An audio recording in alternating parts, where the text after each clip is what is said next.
ریگزار عرب شمع اسلام کی کرنوں سے منور ہوا تو یہودیوں کے وقار کا خاتمہ ہو گیا۔ ان میں مسلمانوں سے مقابلے کی طاقت نہ تھی، اس لیے انہوں نے زیر زمین رہ کر اپنی سازش کا جال پھیلا دیا تھا۔ یہودیوں کا سردار اس وقت ملک یمن کا ایک عیار مگر بڑا عالم فاضل یہودی تھا۔ وہ ایک عالم کا روپ دھار کے عہد عثمان میں مدینہ آیا تھا اور مسلمانوں میں داخل ہو گیا تھا۔ اس نے آہستہ آہستہ مسلمانوں کی کمزوریوں سے واقفیت پیدا کی، پھر اپنی خفیہ جماعت قائم کر لی۔ یہ شخص آگے چل کر عبداللہ ابن سبا کے نام سے معروف ہوا۔ تاریخ کے بغور مطالعے سے معلوم ہوتا ہے کہ اس عبداللہ بن سبا کی خفیہ جماعت نے حضرت عثمان غنی رضی اللہ عنہ کو شہید کیا تھا۔ اس جماعت نے جنگ جمل اور جنگ صفین میں مسلمانوں کو آپس میں لڑا کر ہزاروں آدمیوں کو شہید کرا دیا تھا۔ اس جماعت کا اصل مقصد ہی مسلمانوں میں تفرقہ پیدا کرنا تھا۔ یہ لوگ وقت اور موقع کے ساتھ ساتھ اپنے اصول و نعرے بدلتے رہتے تھے۔ یہ کبھی خارجی کہلاتے، کبھی معتزلہ تو کبھی قراعتہ۔ یہ تمام فتنے اس عبداللہ بن سبا کے پیدا کیے ہوئے تھے۔ جشن نہرواں پر حضرت ابن خباب رضی اللہ عنہ اور ان کی زوجہ اور نوزائیدہ بچے کی شہادت اس جماعت کے سربراہوں کے ہاتھوں ہوئی تھی۔ یہ اپنے آپ کو خارجی کہتے یا کہے جاتے تھے۔ کوفہ میں امیر المومنین حضرت علی رضی اللہ عنہ کا دربار لگا ہوا تھا۔ حضرت علی نے مدینہ سے دارالخلافہ کوفہ منتقل کر لیا تھا، اس لیے کہ یہ شہر سلطنت اسلامیہ کے وسط میں واقع تھا۔ دربار میں سناٹا تھا، ہر چہرہ اداس اور نظر پریشان تھی۔ خود خلیفہ حضرت علی رضی اللہ عنہ سر جھکائے کچھ سوچ رہے تھے۔ قبیلہ طے کے دو فریادی دربار خلافت میں دست بستہ حاضر تھے۔ حضرت امیر رضی اللہ عنہ ان کی فریاد سن چکے تھے اور اب ہر نظر اپنے قائد اپنے خلیفہ پر لگی ہوئی تھی۔ حضرت علی رضی اللہ تعالی عنہ نے کسی گہری سوچ اور فکر سے سر اٹھایا اور فرمایا، اے فریادیوں، کیا تمہیں یقین ہے کہ اسلام کی بیٹیوں کی بے حرمتی اور قتل کے ذمہ دار ہماری فوج سے خارج ہونے والے خوارج لوگ تھے؟ ایک ضعیف العمر شخص جس کے آنسو اب تک رواں تھے پردرد لہجے میں بولا، اے امیر، ہم آپ سے دروغ بیانی کس طرح کر سکتے ہیں؟ میری دونوں بیٹیوں کو خوارج ہی نے قتل کیا ہے، آپ میرے بیٹے سے دریافت فرما سکتے ہیں۔ یہ کہتے ہوئے بوڑھے نے اپنے قریب بیٹھے ہوئے جوان کی طرف اشارہ کیا۔ اس نے اپنا دایاں ہاتھ اٹھایا، اس کے ہاتھ کا اگلا حصہ کوہنی تک کٹا ہوا تھا۔ جوان نے کہا، یا امیر المومنین، جنگ صفین میں میں آپ کے لشکر میں تھا، میرا یہ ہاتھ جنگ میں کٹا ہے، میں نے قاتلوں کو پہچان لیا تھا۔ آپ کے لشکر کے وہ لوگ ہیں جو آپ سے ناراض ہو کر صفین سے واپسی کے وقت آپ سے الگ ہو گئے تھے۔ میرا خیال ہے کہ ان قاتلوں میں بنی رباب کا شجرہ بھی شامل تھا۔ اس وقت ایک ادھیڑ عمر شخص اپنی جگہ کھڑا ہوا اور چیخ کر بولا، اے امیر المومنین، یہ جھوٹا ہے، میں نے تو کوفہ سے باہر قدم تک نہیں نکالا، یہ مجھ پر الزام لگا رہا ہے، امیر کے باغیوں سے میرا کوئی تعلق نہیں۔ یہ کہنے والا قبیلہ بنی رباب کا شجرہ تھا۔ اس نے بڑی دیدہ دلیری سے قبیلہ طے کے دست بریدہ جوان کو جھٹلانے کی کوشش کی، حالانکہ یہ شخص خارجیوں کے اس گروہ میں شامل تھا جس نے قبیلہ طے کی عورتوں پر حملہ کیا تھا۔ قبیلہ طے کی عورتیں حسب معمول آبادی کے قریب ایک چشمے پر پانی لینے گئی تھی۔ اس وقت خارجیوں کا ایک گروہ ادھر آ نکلا۔ وہ لوگ پانی کی تلاش میں تھے۔ چشمے پر پہنچ کر انہوں نے پانی پینا چاہا۔ ان کی بزرگ صورتیں دیکھ کر خواتین نے انہیں اپنے برتنوں میں پانی پلانے کی کوشش کی، مگر ان بزرگ صورت لوگوں نے خواتین کو کافر اور بے دین کہہ کر ان کے برتنوں میں پانی پینے سے انکار کر دیا۔ عورتیں اپنی اس تذلیل کو برداشت نہ کر سکیں۔ ان عورتوں اور پانی پینے والوں میں جھگڑا ہو گیا۔ یہ خارجیوں کا گروہ تھا۔ اس نے بے گناہ عورتوں پر حملہ کر دیا۔ عورتوں نے پانی کی چھاگلوں سے ان کا مقابلہ کیا، مگر ان کے مقابل تلواریں تھیں۔ آخر اس مقابلے میں کئی عورتیں شہید ہو گئیں اور بہت سی زخمی ہوئیں۔ جب تک ان عورتوں کے مرد مدد کو پہنچتے، اس وقت تک مرتدین کا یہ گروہ بھاگ کھڑا ہوا۔ حضرت علی رضی اللہ عنہ کو قبیلہ بنی رباب پر پہلے ہی شبہ تھا۔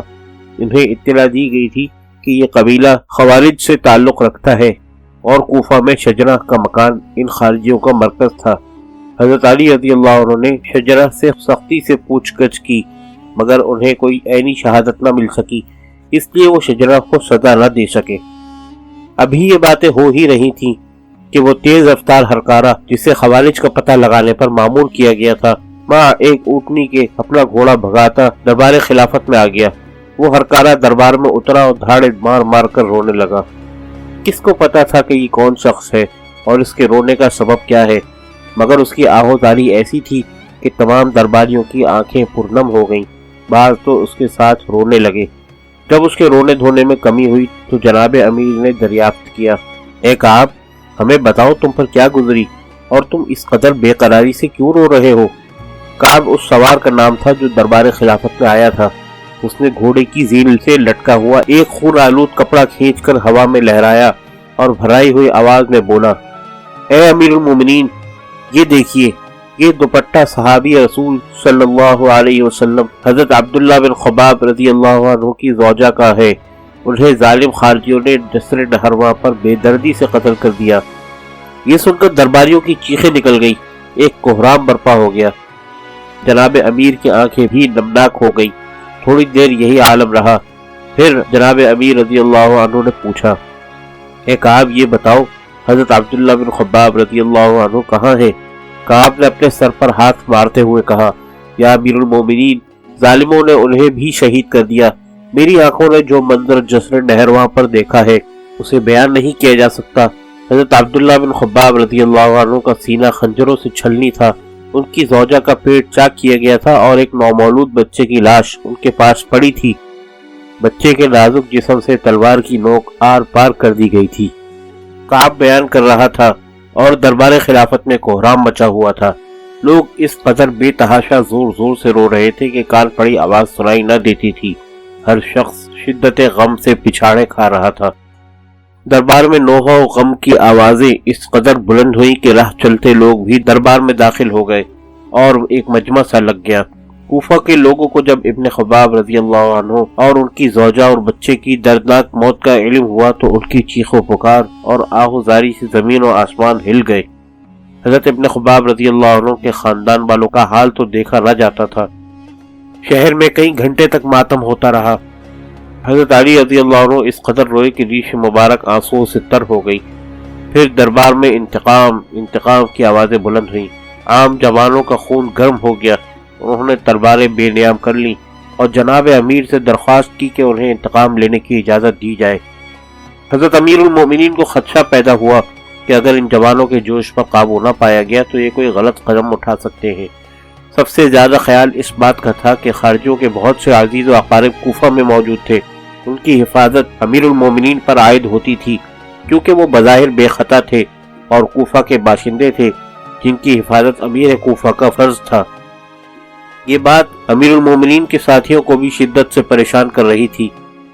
چنانچہ قضاء بن عمر نے بہت سوچ سمجھ کر کہا، یا امیر المومنین، میرا خیال ہے کہ اس وقت خارجیوں کے فتنے کو ختم کرنے کی طرف فوراً توجہ دینی چاہیے۔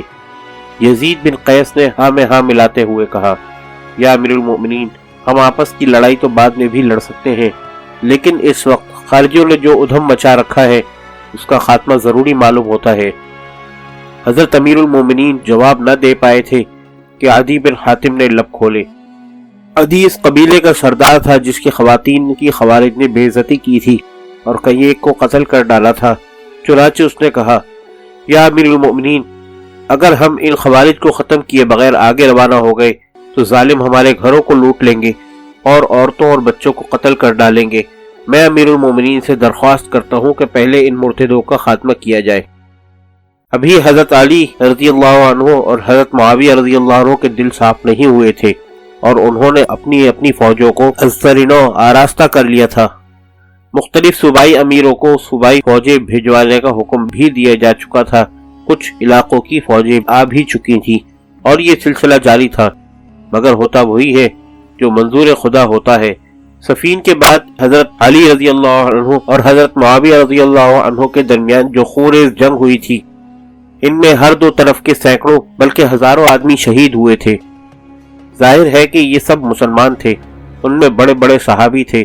چنانچہ اب قدرت کو یہ منظور نہ تھا کہ مسلمان دوبارہ آپس میں ٹکرائیں، مگر قبیلہ طے کی خواتین کی بے حرمتی اور شہادتیں، اور اب صحابی رسول حضرت عبداللہ بن خباب رضی اللہ عنہ اور ان کی بیوی اور بچے کا بہیمانہ قتل ایسا نہ تھا کہ حضرت علی رضی اللہ عنہ اسے نظر انداز کر دیتے، چنانچہ ان کے دل بھی دوسروں کی طرح خون کے آنسو رو رہا تھا، بلکہ ان کو تو دوسروں کے بنسبت زیادہ رنج تھا، کیونکہ وہ مسلمانوں کے خلیفہ تھے اور رعیت کے جان و مال کی حفاظت ان کا فرض تھا۔